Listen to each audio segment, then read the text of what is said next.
जय श्री कृष्ण। गीता सब धर्म शास्त्रों का निचोड़ है, मूल है। ऐसा ऋषि मुनि और ज्ञानवान और भारत के जितने महामनीषी हुए हैं उन्होंने एक स्वर में कहा है। फिर इस गीता को घर में नहीं रखना, गीता में प्रयुक्त हुए चित्रों को घर में नहीं रखना, यह हमको कौन सिखा गया?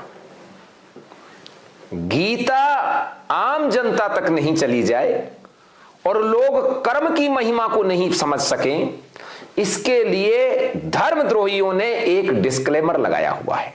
और वो डिस्क्लेमर क्या है? उनका कहना है कि गीता को घर में नहीं रखना।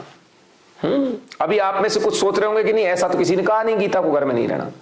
ये इतने होशियार हैं, इतने काइयां हैं कि सीधे सीधे किसी बात को नहीं कहते। ये आपके माइंड में, आपके दिमाग में ऐसी चीज डाल देते हैं कि आप उसको दुष्परिणाम को भुगतते रहते हैं। इन्होंने गीता घर में नहीं रखनी चाहिए ये तो नहीं कहा, लेकिन इन्होंने कहा है कि महाभारत घर में नहीं रखनी चाहिए। बोलो, कहा है कि नहीं कहा? कहा है ना।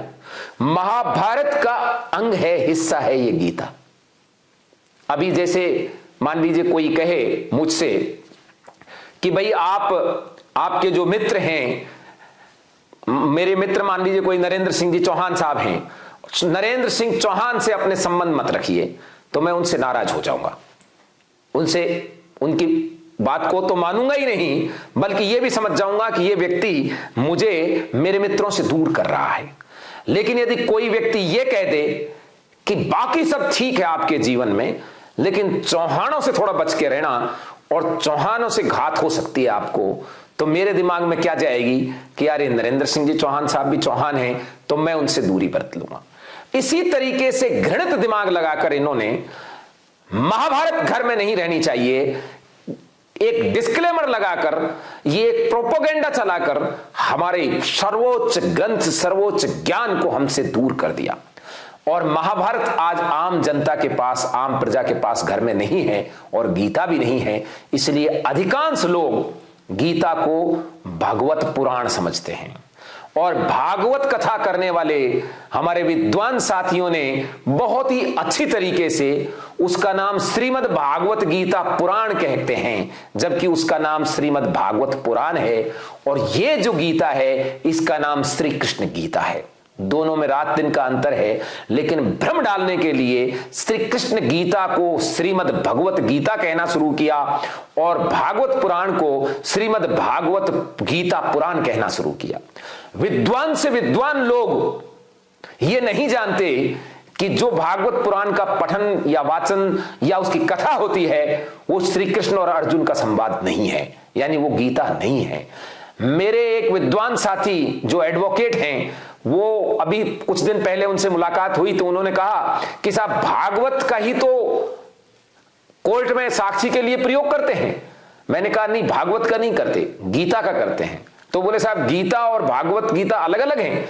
गीता और भगवत गीता तो पता नहीं अलग है क्या नहीं, लेकिन गीता और भागवत पुराण बिल्कुल अलग हैं। भगवत गीता नाम ही लोगों ने इसलिए जानबूझ से रखा ताकि भागवत पुराण और भगवत गीता में मिश्रित से होकर आम जनता को समझ नहीं पड़े कि उनको कौन से ग्रंथ के बारे में बताया जा रहा है। भागवत पुराण है और गीता उपनिषद है, दोनों में ये मूल अंतर है। पुराण होती है जो किसी कहानी की तरह किसी बात को बताई जाती है, पुरानी चीजों को आपके समक्ष रखी जाती है। और जो गीता है वो उपनिषद है, आसपास बैठकर दो मनीषियों के आपस की चर्चा से निकला हुआ मक्खन है। गीता आज से करीब 5000 वर्ष पूर्व कुरुक्षेत्र के मैदान में युद्ध की विभीषिका के बीच श्री कृष्ण द्वारा अर्जुन को माध्यम बनाकर हम सबको दिया गया वो सर्वोच्च ज्ञान है।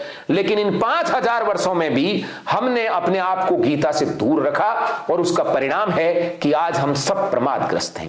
हम सब कर्म की महिमा को नहीं समझ रहे हैं और कर्म से दूर रहने के कारण हम अपने आप को धार्मिक आचरण वाला समझते हैं। आप कथा सुनकर यह समझते हो कि धार्मिक कर्तव्य की पूर्ति हो गई, यह सबसे बड़ा झूठ है। कथा सुनने से या गीता जी को भी सुनने से किसी धार्मिक कर्तव्य की पूर्ति नहीं होती है।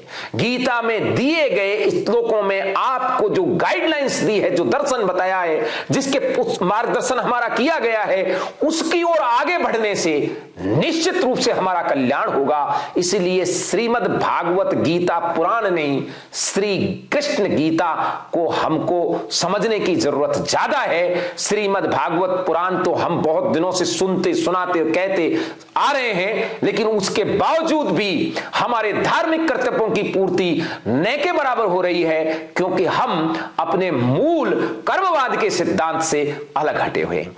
पितामह भीष्म कहते हैं, कर्मवाद के सिद्धांत को जो नहीं मानता वो व्यक्ति चोर है। यानी आज मैं जो कर्म करूंगा उसका फल मुझे भोगना पड़ेगा, चाहे मैं कोई सा भी शास्त्र सुन लूं और चाहे मैं कोई भी काम कर लूं, लेकिन उसका फल तो मुझे भोगना पड़ेगा। यह कर्मवाद का सिद्धांत है।